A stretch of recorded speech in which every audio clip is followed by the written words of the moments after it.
Shalom saudaraku, kita bertemu lagi melalui kanal YouTube Bahtera Kasih dari Yesus di Gresik. Adapun firman Tuhan yang menjadi pengantar dan penguat kita untuk memasuki pekan hidup yang baru saat ini terambil berdasarkan kitab Mazmur pasal 119 ayatnya yang ke-97. Mazmur 119 ayatnya yang ke-97. Dan judul renungan kita saat ini adalah cintakah kita akan firman-firman-Nya? Cintakah kita akan firman-firman-Nya? Nah saudaraku, sebelum kita menyimak akan renungan firman Tuhan sambil membaca akan bagian firman Tuhan saat ini, mari kita berdoa. Ya Yesus Tuhan dan Juru Selamat kami, ya Yesus Adonai yang adalah firman dan telah menjadi Allah yang begitu agung di dalam kehidupan kami. Terimalah ucapan syukur dari kami umat-Mu atas segala cinta, kasih, dan perlindungan-Mu bagi kami sampai dengan saat ini.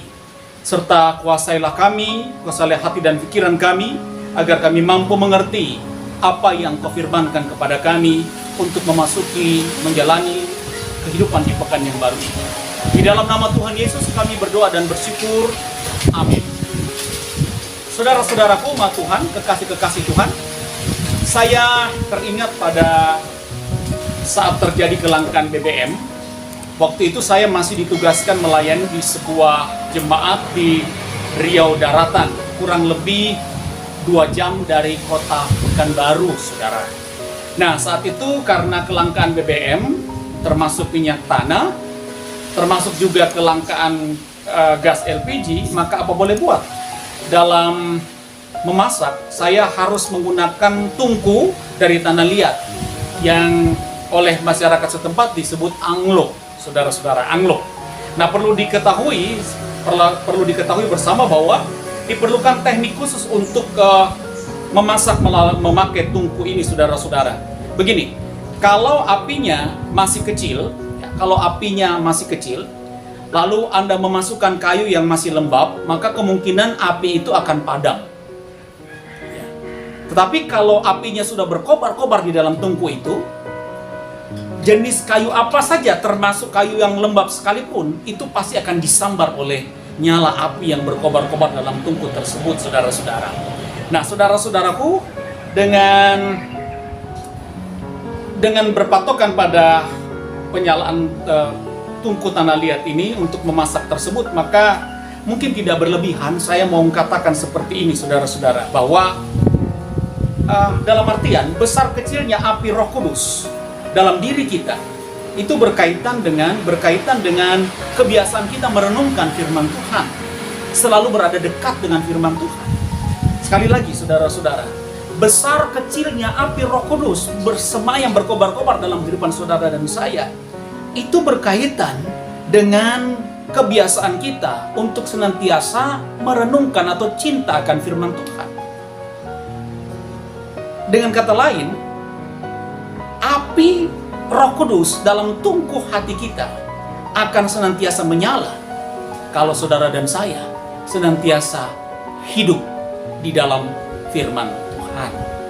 Nah, saudara-saudaraku yang Tuhan kasihi dan yang mengasihi Tuhan Yesus, karena itu firman Tuhan pada saat ini berkata, betapa ku cintai Tauratmu, aku merenungkannya sepanjang hari.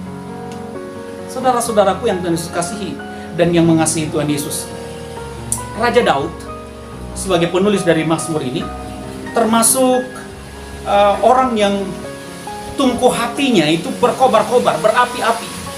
Dia tidak hanya mencintai janji-janji Tuhan, tapi dia juga sangat mencintai firman Tuhan.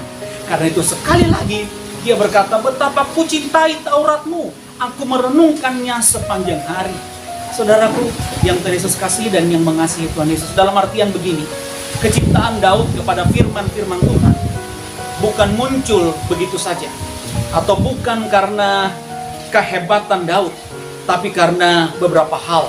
Yaitu, yang pertama, Tuhan memberinya anugerah untuk memahami bahwa hidup di dalam Tuhan adalah hidup yang penuh dengan kebahagiaan. Yang kedua, kunci tungku hati daripada Daud yang berkobar-kobar adalah ia berdisiplin untuk merenungkan firman Tuhan itu sepanjang hari. Daud seperti orang yang selalu jatuh cinta terhadap firman Tuhan. Setiap hari, tidak ada waktu yang dia lewatkan tanpa dekat dengan firman Tuhan. Nah, saudara-saudaraku yang Tuhan Yesus kasih dan yang mengasihi Tuhan Yesus, Daud bisa. Saya percaya, saudara dan saya pun pasti bisa. Saudara-saudaraku yang Tuhan Yesus kasihi dan yang mengasihi Tuhan Yesus, ketika saudara dan saya senantiasa dekat dengan firman Tuhan, cinta akan firman Tuhan, maka kehidupan saudara dan saya akan senantiasa berjalan sesuai dengan kehendak Tuhan.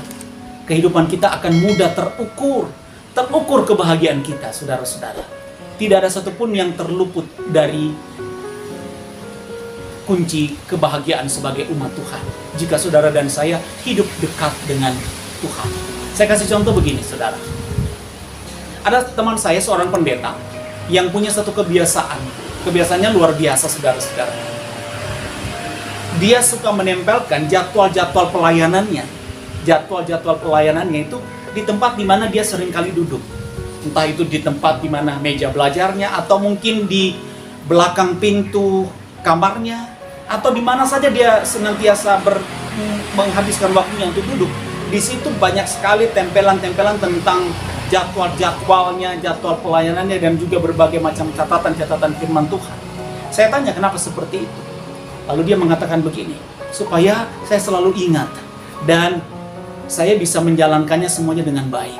Nah, saudara-saudaraku yang Tuhan Yesus kasihi, saya bisa ambil kesimpulan begini. Teman saya ini bisa terukur dengan tepat kehidupannya karena dia senantiasa berada dekat dengan apa yang menjadi pengukurnya. Nah, saudara dan saya pun harus bisa seperti itu. Saudara dan saya bisa menjalani kehidupan ini dengan terukur sesuai dengan kehendak Tuhan kalau saudara dan saya cinta akan firman Tuhan. Pertanyaannya, sebesar apakah cinta saudara dan saya akan firman Tuhan? Apakah saudara dan saya hanya cinta kepada firman Tuhan hanya pada hari-hari tertentu?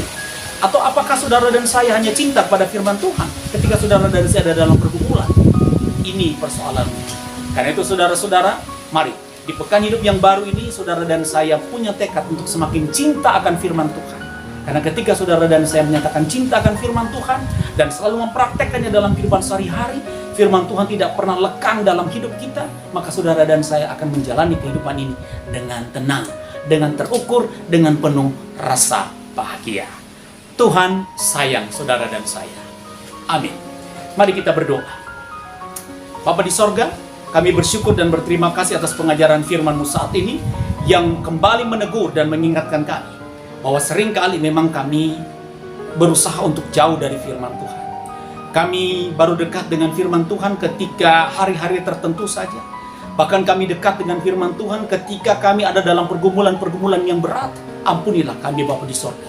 Dan saat ini sebagai umat-Mu yang terberkati melalui firman Tuhan saat ini, kami mau berkata, Bapa, tolong topang kami di dalam niat hidup kami, keluarga kami, untuk semakin cinta dan dekat akan firman Tuhan.